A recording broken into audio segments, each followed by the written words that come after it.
Jose Padua. Come on down.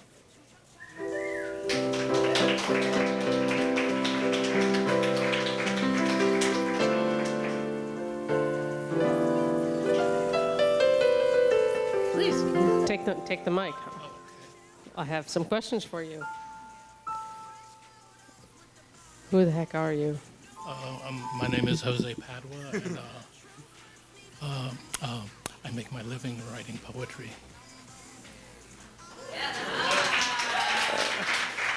He didn't come to play. You are Stephen King. I'm the Stephen King of poetry. You are the Stephen King of poetry. Okay, maybe I have a part-time job I need to indulge in at certain times of the day. What is your greatest athletic accomplishment?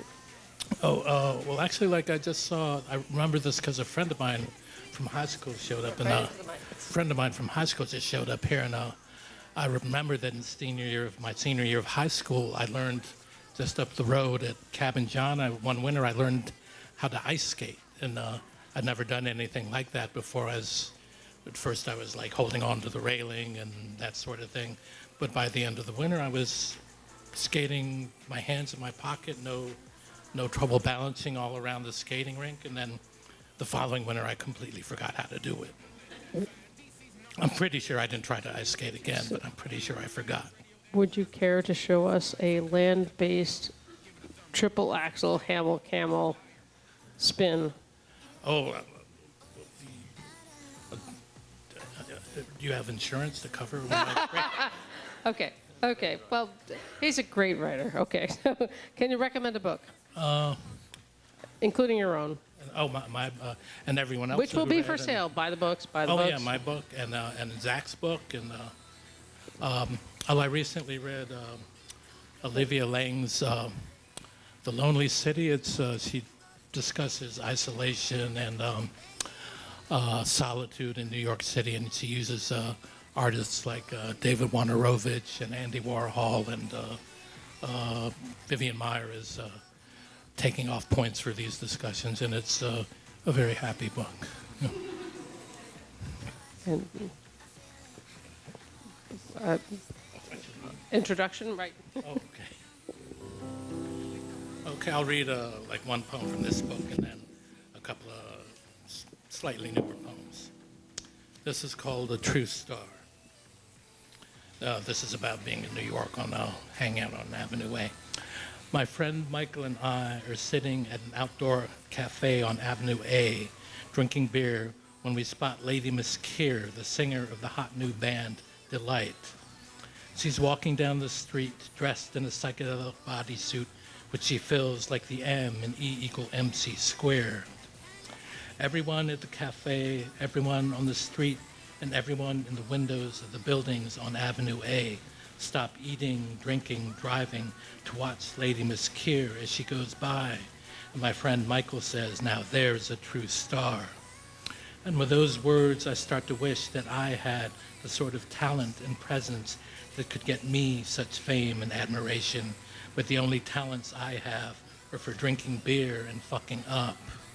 Very common talents, yes, but I'm working on doing them with great style and in great proportions, so that one day when I walk down Avenue A to buy beer at the store, people will stop and say, "Hey, that guy's the biggest drunk in town."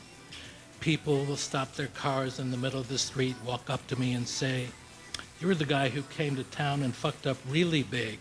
Can I have your autograph?" "Sure," I'll say, and I'll sign their copies of fuck-ups of the Lower East Side with the words, "From a great fuck-up to a little fuck-up. Here's looking down at you."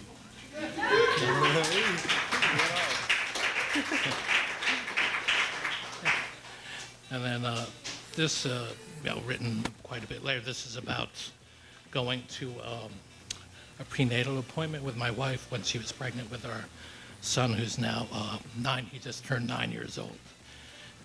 This is called Grinder Man. Taking my wife to her prenatal appointment this morning, I wonder what it would be like if I weren't me, but were Nick Cave instead. How are you today? The doctor will ask my wife. Good, my wife will say. And how are you? The doctor will ask me, and I'll say, Doctor, there's death out on the plains and in the cities are men and women walking who are thinner than shadows. Their souls are lost like flies. I'm glad to hear that, the doctor will say, as he turns back to my wife, rubs jelly on her stomach, then places the sensor on the left side to listen for the baby's heartbeat. Sounds good, he'll say. I'll brush the pitch black hair away from my eyes and stand straight and tall like the devil's pitchfork. Doctor, I'll say, I am a shell of a man in this world which is not of me, which hovers above me like a bird of prey at the end of time. Yet I alone am the one who will not abandon you. Thanks, he'll answer. Doctor, I once knew a woman who got snake eyes every time she rolled the dice down on the bayou. Every time she picked them up, it was pow, pow, pow. That's a great story, Nick. It'll make a great motherfucking song, he'll say. That is, if he's one of those doctors who uses the word motherfucker with his patients. There aren't many, and for that I blame society. Later, when we're home, my wife will say, Nick, could you pick up some prenatal vitamins at the store? I just noticed that I'm all out. Sure, babe, I'll say, and I'll step out of the house wearing the stubble on my cheeks, black jeans, and a pink Hello Kitty t-shirt. And I'll drive down to the store in a '64 Cadillac convertible, staring down everyone who looks my way as I wait for the light to change.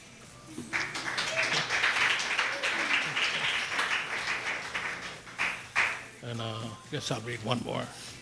This is called Poets Are Weird, It's True. Poets are weird, it's true, when they smell funny.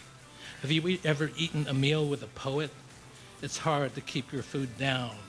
Poets don't wait until something's dead to eat it. Poets don't wait until a person's dead to write nasty things about him, her husband, his wife, their beady-eyed children. Poets have horrible halitosis. Do not try to kiss one. You'll vomit meaningless but well-arranged paragraphs. Poets aren't wise, though they'll make you think they know things they don't. They'll make you think you know nothing, but they do know things, that is, like the name of the person who discovered that desire is a language that was first spoken by the French. Don't trust poets. They'll tell you you're on fire when you're not. They'll tell you you have to dial 999 in an emergency, even though you're nowhere near England.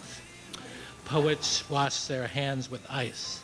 The chilling effect cleanses them, clears their minds, so they can focus on ways to hurt you, so they can devise strategies to make you feel ashamed of your misshapen heads and disgusting bodies. Poets are cruel, sarcastic masters of inhumane irony. They love to lift you up, only to let you fall hopelessly to solid ground like stones from the top of a mountain. They love to end their poems in ways that will ultimately disappoint you. Yes, thanks. Yes.